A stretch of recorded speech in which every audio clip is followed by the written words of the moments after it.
Hello, everyone, and welcome to the AUV Academic Podcast. I'm Dr. Russell Freeman. I'm a professor of health science and philosophy at American University in Vietnam. And today we're taking a closer look at part 3 of the Art of Successful Meetings with our guest, Mr. Professor Jim Huey. Jim, welcome to the show. Glad to be here. Thank you very much. Appreciate you coming back. So in our last couple of episodes, we talked about what is a good meeting and what makes a meeting successful. And we talked about point of view. But we were really kind of focused more on the presenter and the organizer of the meeting. And in this third part, I'd like to know a little bit more about the audience, the point of view of the attendee of the meeting, my perspective as an attendee, and how can I get the most out of the meetings and presentations that I go to. So let me ask you the first question, Jim. Why do people either choose to or have to attend meetings for the most part? I think many people choose to attend a meeting because they're interested in the topic, they're interested in the information that may be presented, or it's very relevant to what they do or what their goals are. So your intention or your perceived role when you go to the meeting has a lot to do with what you get out of it. If you're required to go, it may be a different way of listening or interacting than if you're going for fun or something that you really feel like you need to learn. And so does it matter how the meeting is packaged or framed to the attendee in terms of the attendee's point of view when they go into the meeting? I think so. I think that the if you're going to a presentation, then the person doing the presentation needs to establish, a certain amount of rapport, but also needs to establish why the information that they're going to present is relevant and useful for the audience. Is it appropriate for an attendee of a meeting to ask themselves before the meeting, how can I get the most benefit and best result? Or in other words, to mentally prepare for a meeting like you would for a job interview, for example? Does it make a difference in terms of the point of view of the attendee? It depends on the type of meeting. If you're in a classroom situation and the instructor expects you to have done some reading to gain some background knowledge, then of course you would gain more by doing that reading or that background investigation.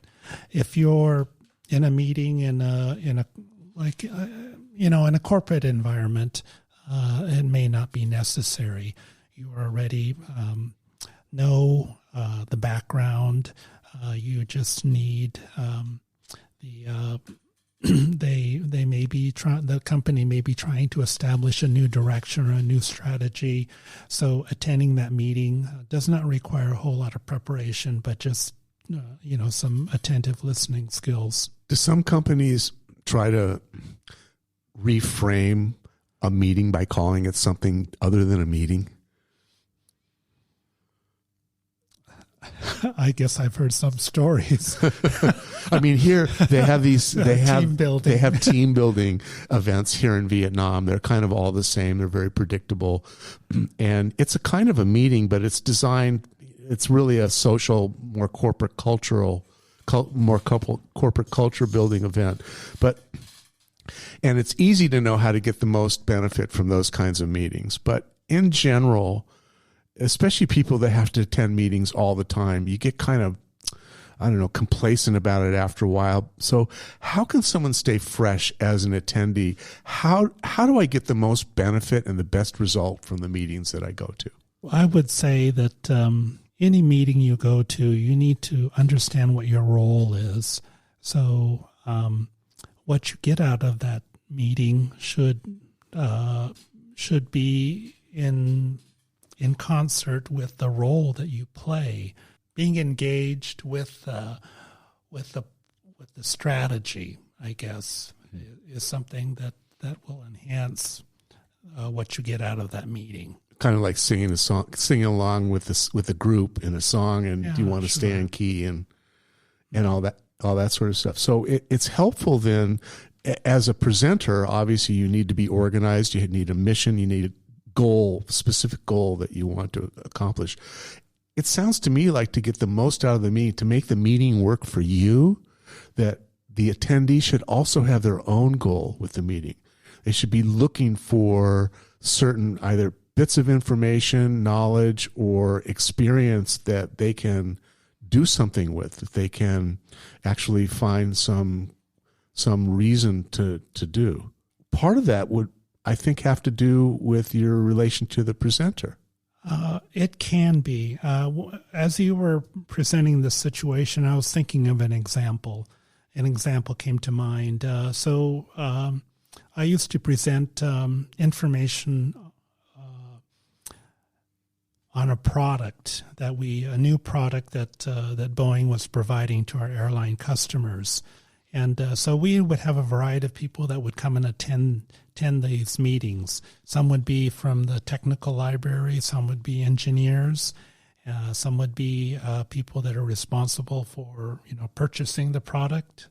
And so, as you were saying, each comes to that meeting in a different role. They're looking for different pieces of information. So the engineer may be looking for how can I use this new product as an engineer, whereas the people that work in the technical library, they're going to be thinking about how well how well is this to manage. So how important are questions from the audience in order to direct the presenter to the information that they're really needing? I think questions are important, but the presenter has to be aware of who's in the audience and anticipate questions, or even come up with information that they may not hear the question. They may not be presented with that question, but they need to anticipate that there will be a need for that information and provide that information. In my personal experience as attending a meetings, I usually, if it's something that interests me, I like to sit up as close as possible, and I try to engage with the speaker as much as possible, either with eye contact or just being able to ask a question, make it more conversational sometimes. It's not always appropriate, and sometimes I make enemies doing it, but I make sure I get what I need out of the meeting. That's just been one little thing that I did. But I think that for me, and I think asking questions and also some one-on-one time with the presenter, either before the meeting or during the break or after, to get some personal clarity or some direction about where to get more information. It's always been very helpful for me. The last thing that I want to ask you about is about note-taking and recording. How do you recommend that people remember the most important things? I think note-taking is very important, but it also depends on the person. Some people naturally remember things better than others do. If you're not a person with a good memory, you certainly should be taking notes. Recording is not something that I've normally done. Some people do it. I think it's very time-consuming to have to go over an entire presentation over again, just searching for the information that you may have forgotten about, where I think note-taking is more efficient. How much value can an attendee get from networking with the other people that are in the audience? I think networking of any sort can always be helpful.